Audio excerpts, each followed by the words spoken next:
Guys, look who I'm with here, man. We just spent what, like an hour and a half just jamming. Yeah, could have gone on all day. We could have. We got a lot of shit going on, and it's good shit. It's great. I'm great pumped, shit, man. I'm pumped. Let's do it. Let's go. You catch that? My price still going up like NASDAQ. We send shots, make them duck like Affleck. All this fake news, can we bring the facts back? Never backtrack, still on the up and up. And nobody catching up to us. Every time we double down, then we double up. So if we keep winning, can you really call it luck? All right, so I'm actually meeting up with Aaron Zucker for the first time, and we've done a lot together. Meeting through social media, spending lots of time on Clubhouse, podcasts, things of that nature, but never in person. This should be pretty cool. Excited you guys get to witness it along here with us. There he is. Look at this guy right here, huh? You know? I mean, the rest of the world has, look at all black. This guy just came from New York. He's still in my style. Crazy. What's up, brother? How are you? Good to see you. Appreciate you having me. You're taller than I expected, man. What's going on? So I was actually just getting to know Aaron a little better, and I figured, why not like film this, because that's what we do. And I know your story, but at the same time, I guess I don't know your story exactly. So yeah, born and raised here, which we're sitting in Charlotte. It's so cool to have you here.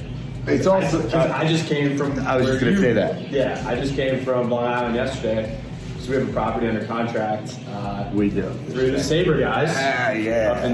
Up in that market, so I spent hold on, let's stay there for a second. So we've never met in person, and we just did a deal. So that's pretty cool. Because people think that like this video stuff and social media and podcasting and Clubhouse is a big waste of time. And I think that it's pretty clear that if we never communicated through these platforms, then we wouldn't be sitting here talking about the deal that we're working on, which is really exciting. Yeah, complete conviction on that. So we bought 12 properties in 2 years, a little over 2 years now.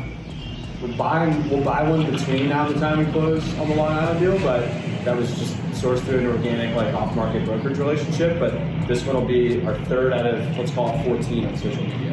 It's amazing. And haven't spent any money there. Like, don't have to spend thousands of dollars running around the country and going to conferences and stuff to, make friends on social media. I think it's also like, this is a great example, and I love teachable moments because, the thought that Aaron is younger in the business than I am, and obviously very aggressive, smart, and really understands what he's doing and looking to do, and he puts it out into the universe and shares that with people, and people know when they come across stuff to bring it to Aaron. So it's like, the more people that are aware of what you're doing and what you're good at are the more access you have to information, and information is basically how you find deals. Right? Correct. Yeah, pretty much. And I think part of it too, there's certain owners that want to stay within their backyard, and that's not our strategy. We're geographically agnostic, which I was pretty bullish on that before. And after the pandemic, I'm like,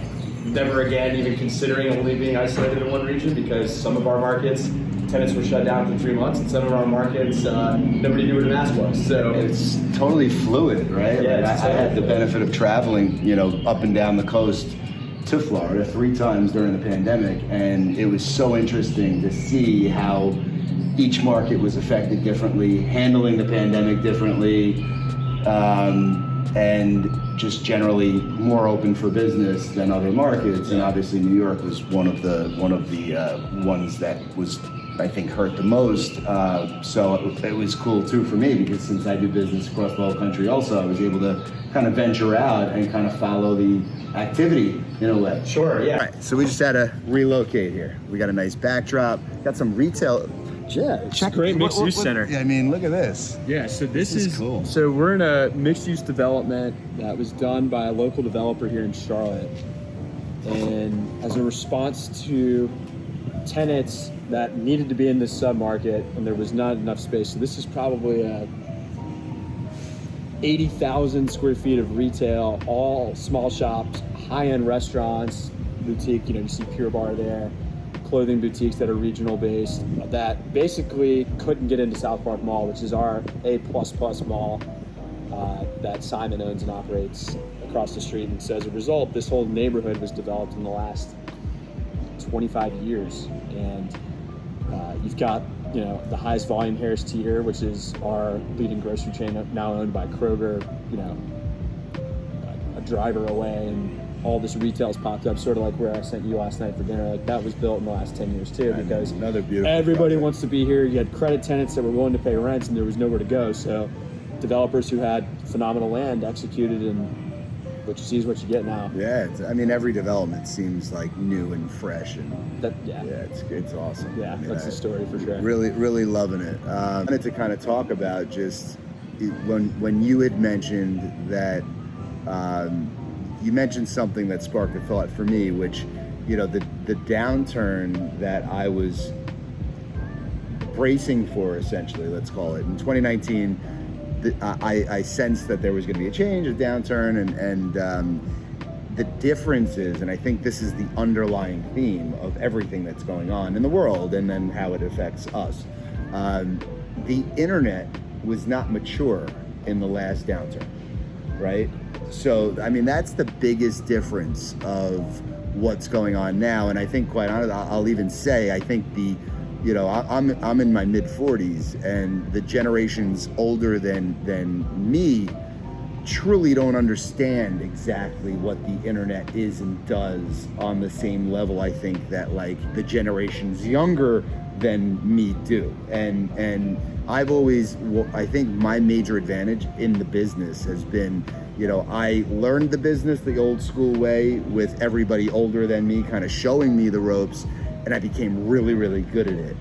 And then I also, by the way, before I got into commercial real estate, I was in online advertising. So I was working in the internet during the .com era. So I was definitely more familiar and exposed, and I'm a marketer by nature. So, I started to really, when people in 2008 and 9 were talking about, this internet thing is like a fad, right? In our industry, I'd go to conferences and listen to people say that it's not going to have any impact on retail. Meaning online sales, or the way that a person in the business markets themselves? No, we weren't even at that point. We weren't at that point. Not even close. So you're talking about the Amazon effect. Yeah. People were calling it fake news, basically. Totally, which is, I think that people just want to pretend that things aren't really happening because it's easier. You're just like, I can sleep better at night if I just, act like everything's going to be the same forever and everything's going to be great. And that's why when I started to really get vocal about the whole future-proofing yourself thing, which is, now probably 4 years old, at least 3 years old. And, I really just knew that if people were not changing the way they operated, they were going to become very vulnerable. And that's what's starting to happen. So if you ask me, and you did, what my thought is about, is this going to cleanse the brokerage community? It's going to cleanse the whole industry, because there's still so many people in our industry that know there's, that you have to try new things at this point. You can't just say that social media is a nice to have at this point. It's if you're not using social media to market your property, or as a retailer, which they get it, but the brokers and the landlords still don't really get it or subscribe to how important these new things are, including technology, and the list goes on. Right. So it's so for me, it's watching the people who are pretending it's still the same, and the pandemic just poured gasoline on all of that. So, right. I like to say that we experienced, again, a decade in a year with the pandemic. I totally agree with that. The other thing, it's funny, I was thinking the word advantage popped into my mind, and then 2 seconds later you used it. What your competitive advantage was. What I would say is, if you asked me about, what I would say to somebody who's, call it 1 to 6 years into the business, you have an opportunity to create an advantage for yourself. And I've seen it during the pandemic. I co-hosted the Freshman Forum with Beth, which was designed to kind of help. It was originally supposed to be we're here to be your crying shoulder if you're less than 5 years in, and help you with what you want to do. And 300 people showed up to the Zoom the first time or whatever. And there was a lot of people that got weeded out. But what I will tell you is I saw firsthand certain people that were 1 to 5 years in the business who had no opportunity, in the sense it was impossible for them to have 10 years experience. They were 25. Like, it doesn't exist. Nobody's cutting deals in high school, and if they are, they can come work at Sabre right now. Or Sabre. Yeah, there you go. But what I did see is, and I think of a broker out in Arizona, Marty Weinstein. I think of Natalie Pacini, who had a career change and put herself out there and became a brand on social media. You never hear of her without her putting herself out there. Think of these people who are less than 5 years in the business, and they catapulted themselves ahead by virtue of using social media. So kind of final thoughts here, and then we'll jam without a camera, because that's always yeah, we fun. we can do this forever. But. Yeah. Final thoughts. I am extremely admirable of what you're doing. I think it's so funny that even though brokerage and investing are supposed to be really different, I think about what made you successful through the pandemic, which was being agnostic geographically and doing deals in as many different markets as you can. And obviously, you have a team and an infrastructure to set that up. Like, you guys didn't just helicopter into Tampa, Florida, and start doing deals. You had a presence there, and that was what kept your lights on. And for us, what kept our lights on, and how we were able to get through it with 100% rent collection, was by being in different markets. If I owned property exclusively in New York City or exclusively in Chicago, in trouble. And so what I would say to anybody out there who's like, I really need to be within 10 minutes of my backyard, whether if it's in brokerage, investing, or whatever, that's totally a good strategy. But just being cautious and aware of how things can change at any given time, and being able to have other opportunities as a result of what you're doing, even if it's exclusively focused on one market, can take you in other places. I hate using I feel like this has become the Beth Azor show, but she owns properties exclusively in South Florida, and if South Florida got hit hard, she'd be in trouble for sure. But luckily for her, she had a consulting business that took her everywhere. So right. I just would challenge anybody and everybody out there to kind of think outside of the box as much as you possibly can. Love that. And this is exciting because you guys get to see us meet in person for the first time. Yeah. And again, we're working on business, have never met in person.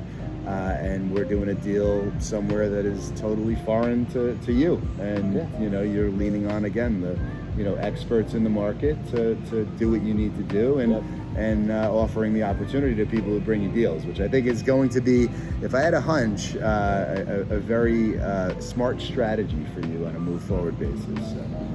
Ready, aim, fire. Let's hope it works. Yeah, for sure. And by the way, same to you, Aaron. You're crushing it. You're doing amazing things, and I'm excited to see where this goes. We're going to do a lot for a long time, so let's do it. Yeah, man. Fake news, can we bring the facts back?